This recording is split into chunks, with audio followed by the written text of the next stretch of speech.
So hi, everybody. You already know these nerds and also me.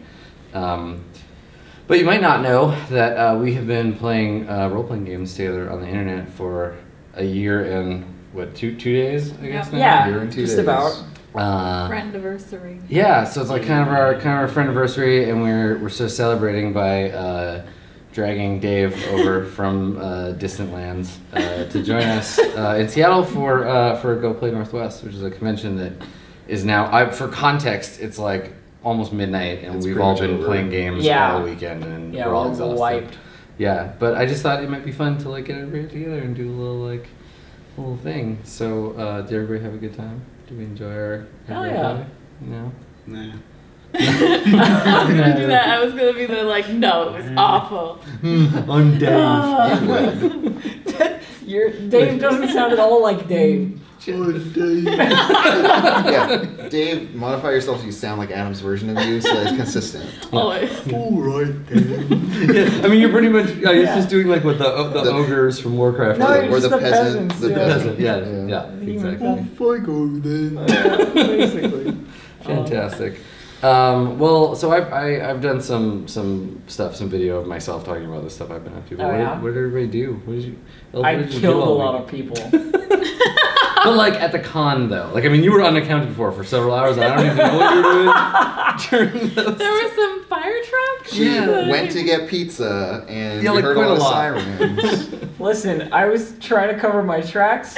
Don't question it. It's fine.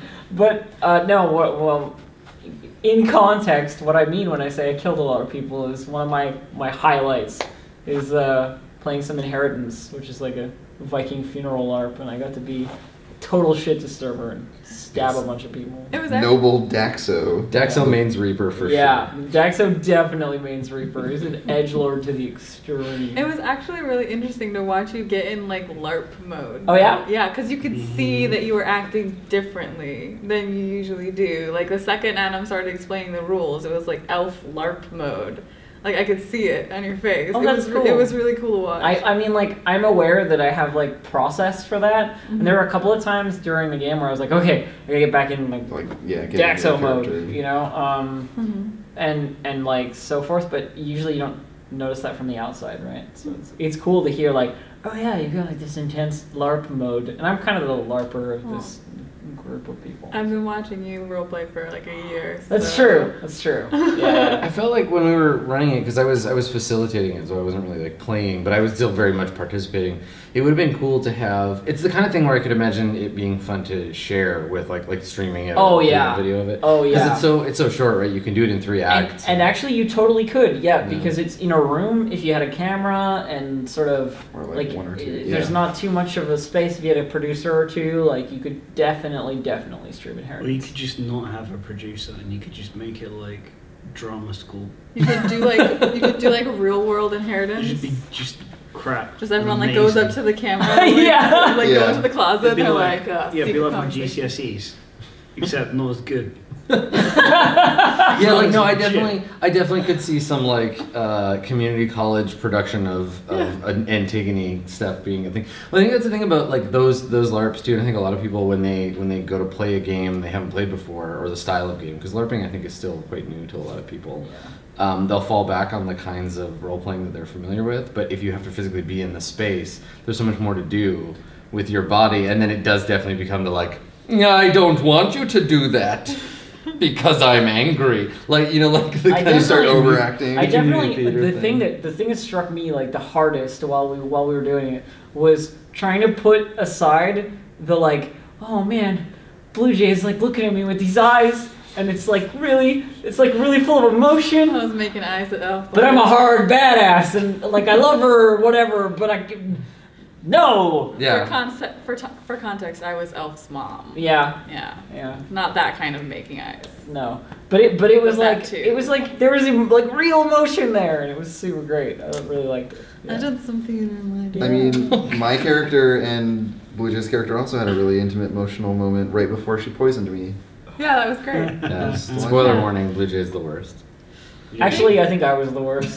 They were all pretty terrible. Everyone was in a race to the bottom. We're all I killed Dave. Shit. Yeah. I was a dad. You killed a you killed a priest. I killed a priest. I killed another priest. You sent him to my house. I don't even care. I was a Viking. Let's do it again. No. Yeah. That was really fun. Dave feels no mercy for priests. Well, that game was interesting because I never facilitated it before, and it's quite different in a lot of ways from GMing a role-playing game because there aren't the like rules in the same sense to fall back on. You can't just be like, well, let's all have a duel of wits. You have to kind of just play the person as much as you're playing the game. Yeah. Yeah, and I thought that the way that it sort of played in terms of its consequences, and you being able to sort of say, well, like, I bet I could take them, but you don't know what's written on the little card that's in your little pouch that you open up when you fight them and find out. You just have to judge based on, like, I'm a badass and they're shitty and I'm going to win. Right, based on your kind of knowledge your of the fictional character. positioning from your character sheet. Yeah. And hope. And hope. Yeah, also. Because there's some wild cards in there, for sure. Yeah, some very exciting reversals that can occur. Cool, yeah. So, did you get to play your game a bunch? How was that? Yeah, I did 2 playtests of my game. One just as part of the like kind of pickup gaming thing at the con, which went really, really well and had some really lovely characters come out of it, and like I got to meet a bunch of really rad people, which I was really like quite nervous about, but it worked out really nicely. And I got a little bit of support in like landing me in a good group from some of the like volunteers and stuff like that, which was a really nice experience. Yeah, that's cool. So I just like felt really well supported throughout all of it, and everyone was really, really positive. So it was super lovely. And then the second one, earlier today, was a little bit more curated because it was like a couple people that I had met where it's like, oh yeah, I want to play. John played in that one. Right? So yeah, it was me, John, Andy, and Elf. Right. And so that one, I had a very different sense of nervousness because my game is a hack of John's game. And so that was kind of intense playing with him, but he was such a like excellent and generous contributor to the game and stuff, and it was both were super fun and went to like really wild places that none of my other playtests have gone to so far. Is this the first like in-person like playtest stuff you've gotten to do? Yeah. Oh, yeah. Cool. So like immensely helpful in ways that like the online stuff hasn't been. So cool. So you're not gonna just like immediately go and throw your game in the garbage and delete all the files and pretend it never happened. No, I didn't burn all the character sheets. That's good. That's good because that's the test, right? It's like I definitely remember having a playtest like that for Dungeon World where I was just like, no, fuck this forever. Like this is everything. This is terrible. And being able to get past that and continue to make the game. Well, like my first swing at the game was that. Yeah. Right, where it was started out as like an Apocalypse World or Monster Hearts hack, and I just had to like sweep all of that off the desk and into the trash bin. So yeah. Having been through that. Right. And I mean Once already. you're likely to find that place again at some point or another. Yeah. There will be a wall somewhere in there. I know every designer goes through these kind of, some more than others, these iterations where you're like, I've got it, this is the game, and then a month, 2 months later you're like, yeah, no, none of this is right. It was never the game. Yeah, it was a game, but it's not the one you want. And then I got to play in the Viking LARP, but what was cool for my experience of that, one is that I'd never LARPed before, but two, I did an improv workshop that morning. Right. And then got to apply all this like because it was very like physical and about like using your body and like engaging like the whole range of motion and like your face and everything. So like actually doing in person, very direct, like I like grab your arm, like I'm right in your face stuff it was brilliant to follow that up and just hammer all those lessons home. And so in some like there wasn't like a big moment with it, but just like little subtle things where the way I stood and the way I carried myself, I was intentional about that with the character, right? Which was really neat and kind of new because that's really cool. And I always think about, because I know that the first few times that I played in like a LARP, those experiences definitely informed my tabletop stuff later. I remember the way that it changed how I interacted with other players, and I know that a lot of folks that watch online will listen while doing other things, and so might miss out on the facial stuff. But I think it's underestimated how much the way your face and body are like shaped and how your physical stuff is, how much that changes your voice. Right. This was a big thing from the workshop. Yeah, there was like talking while making different faces and like and even I find just like the way I'm holding my shoulders or whatever, right? Yeah. It all contributes like holistically. I definitely noticed that with role playing, but also with kind of longer form characterization stuff, like playing a game where like streaming a game where the characters aren't voiced and I'm doing voices for them. Yeah. Where I'm like, not only have I developed the character's voice, but the voice comes from doing a particular face, which I later realized on watching the VODs. I'm like, I look so silly when I'm doing this voice. While doing that one character. Right, while doing that one character. But it helps. I think if you've ever watched like voice actors perform their lines, they always make weird faces and like there's a they face get their body to the into it. Yeah. Cool. Well, that's exciting. It was brilliant. Getting to play test your game and being able to carry that stuff forward into the next iteration is really exciting. So and like Kelsa also like ran it during the same block when I was playing it, so I have a bunch of like character sheets and notes, and I have so much stuff to work with when I go home. Yeah, I think maybe more than any other part of tabletop RPG like stuff now, playtesting and development of games has been like dramatically changed by it being broadcast, because you can sit in effectively on like a every near playtest, infinite number of playtests as long as people are interested in playing the game. Which is something even 5 years ago we didn't have. Even a luxury that was before. So that's really cool. But nothing beats, I think, sitting down at the table and playing the game with people, whether you're running it or not. Yeah. So that's really cool. How was your GoPlay, Jay? It was good. It was the first like role play like tabletop focused convention that I've been to. Most of the conventions I've been to have been like for video games, and they've been really big, and there've been a lot of people, and you've kind of been able to get like lost in the shuffle. But this one was comparatively very, very small. Which is funny, because I was talking to Tony, one of the organizers, and he was saying that this year is like 40% bigger than the biggest year they've had so far. So everybody who organizes is like, there are so many people here, and then Big Shot Blue Jay is like, I've been to many PAXs. I mean, that's what I said. I know, too. it's totally I think you're right. It's a very different thing. So how did that feel? How did the like smaller? I mean, it's more intimate, right? Like you can't just like get lost. You can't like wander around and like take a look at this and that. It's just like a one room with some tables, and like all the people are individually people that you can meet and get to know, and not just like crowds of people and strangers. They're people you can actually engage with and have conversations with, as opposed to just being like, I'm gonna push through right here, okay, bye, forever.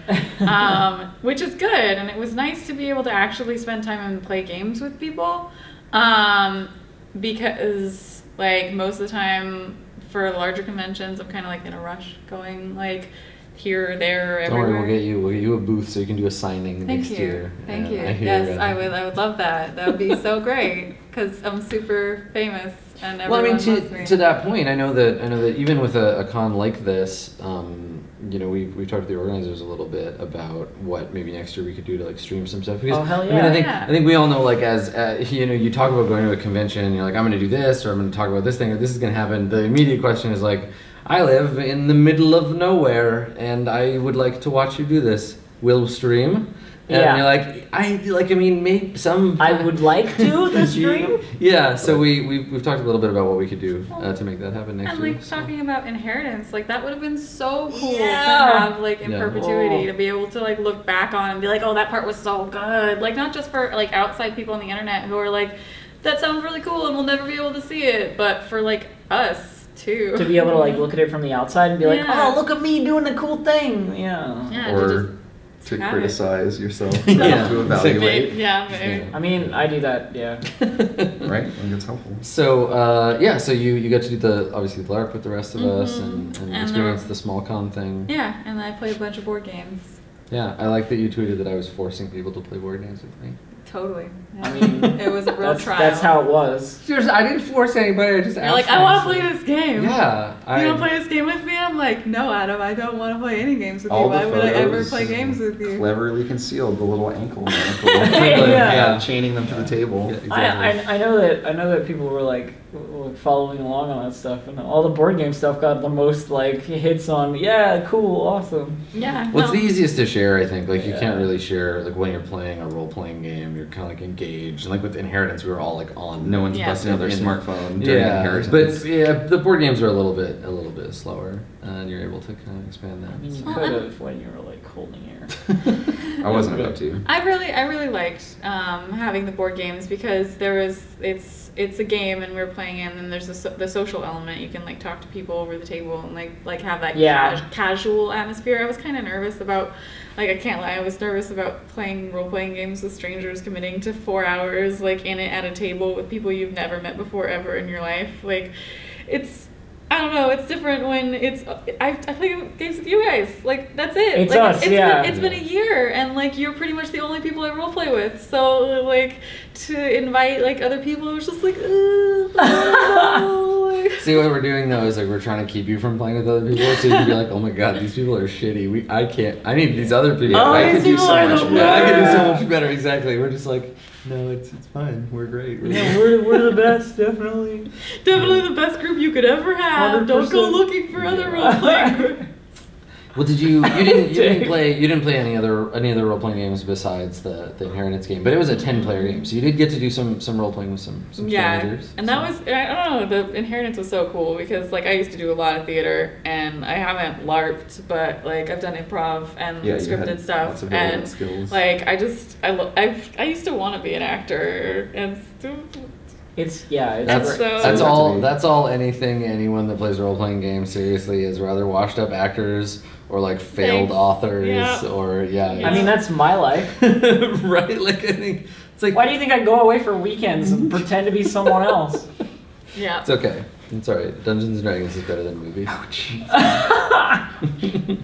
Nah, I don't have the heart to be told no like a million times over again, so I just stopped. But so it was really cool to be able to do that because I mostly just stay alone in my house, and that's how we do. Yeah. Well, it's nice to. I mean, it's nice to have everybody in one place too. Like, we've never gotten to play anything like face to face or see each other in person. Because some of us live in faraway countries. In Bonnie, England. Yeah. England. How has the North Americas been treating you, Dave?